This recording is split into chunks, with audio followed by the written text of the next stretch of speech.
Thank you, Veronica. Let me first express my gratitude to WWF for inviting me to be here today in this symposium. It's for me an honor, and I hope I can contribute to this collective and prospective thinking regarding how the future is going to shape us. I hope also that at the end of my presentation, you are encouraged to visit again Latin America. We can organize an expedition to climb the Cotopaxi, the tallest active volcano in the world. Mr. Wancho, you are invited to go there and to put the Chinese flag on the top of the Cotopaxi. I would like to share with you some ideas about the potential of natural resources to promote a different development model, and the role of information, knowledge, and civil society organizations in that journey.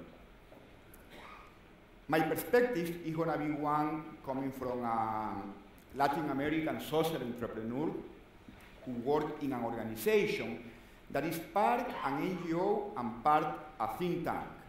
So we move between the realms of knowledge and action, and our constant challenge is how to transform ideas into concrete practices.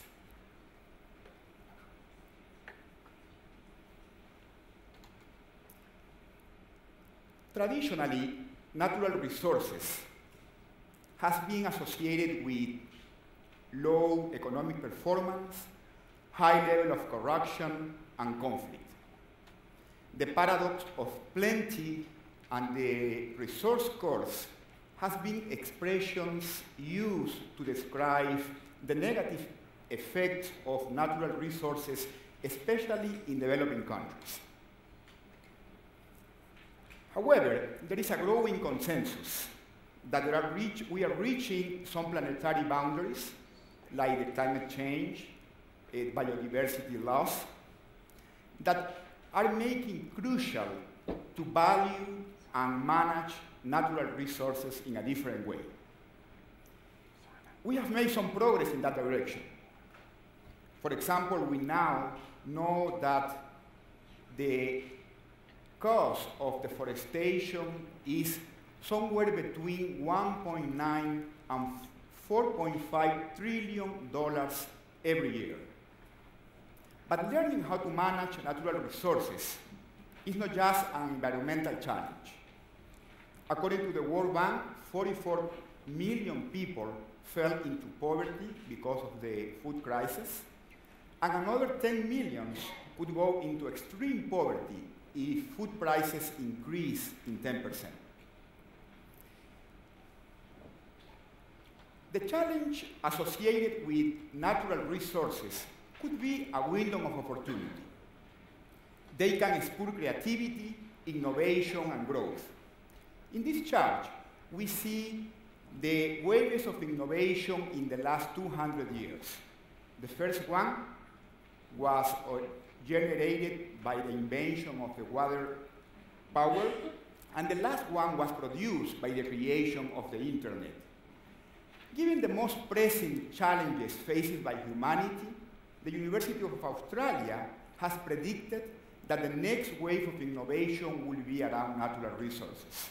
Renewable energy, green nanotechnology, industrial ecology are just a few examples.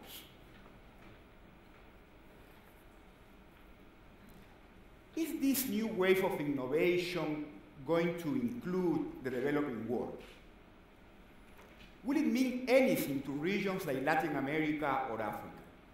It could, if we are able to understand the knowledge that we need to take the lead. But the paradox is that those who have natural resources don't generate knowledge. For example, this map shows the concentration of water resources. The region I come from has 50% of the reserve in the world. just the Amazon generates and pumps into the atmosphere some 8 trillion tons of water every year. In contrast with the natural endowments, developing countries produce very little knowledge. Africa has just 2.3% of the research in the world. Latin America, even though we have 9% of the population, produce just 3% of the scientific papers worldwide.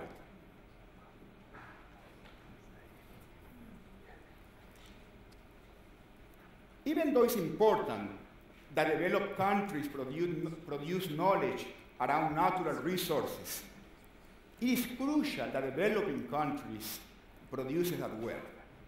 This is because the knowledge that is generated in developed countries around, for example, the management of water systems don't usually apply in the tropical zone.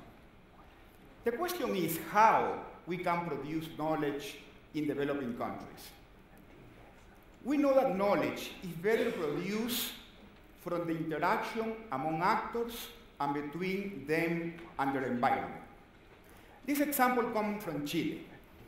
Nodes represent firms in the wine industry.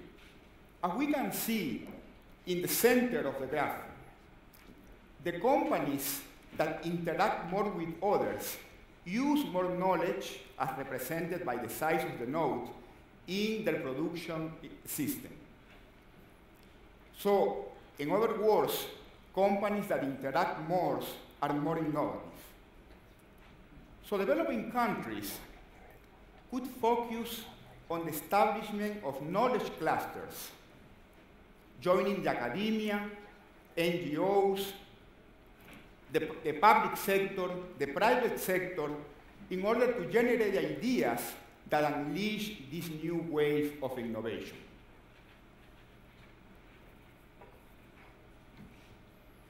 The developing world is already contributing with ideas on how to produce a systemic change. I will share an example coming from my homeland, Ecuador. This map shows different studies measuring mammals, amphibians, birds, and plants diversity in the Amazon rainforest. A paper published a few years ago conducted the first comprehensive synthesis of biodiversity data and found that eastern Ecuador and southern Peru are the only regions in South America where species richness center for all 4 taxonomic groups overlap. For all of us that are not experts in biology, what all this means is that that small section in the map is a biodiversity hotspot, which is the Yasuní National Park. Paradoxically, it also has reserves for almost 1 billion barrels of oil, the largest untapped oil reserves in my country. Using that evidence portrayed in this research, civil society organizations, jointly with researchers, developed an innovative policy proposal, the Yasuní Initiative. It entails stopping any new oil activity or road construction in the Yasuní, giving value to non-emission of CO2, and asking the rest of the world to pay for half the potential income in the carbon market, around $3.5 billion. The experience in Yasuní shows that in developing countries, civil society organizations could play a relevant role generating ideas for this new developing model.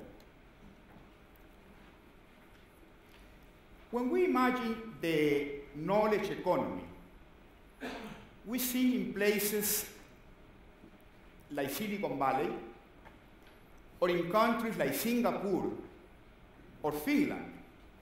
But there are countries that are challenging our views of the knowledge economy.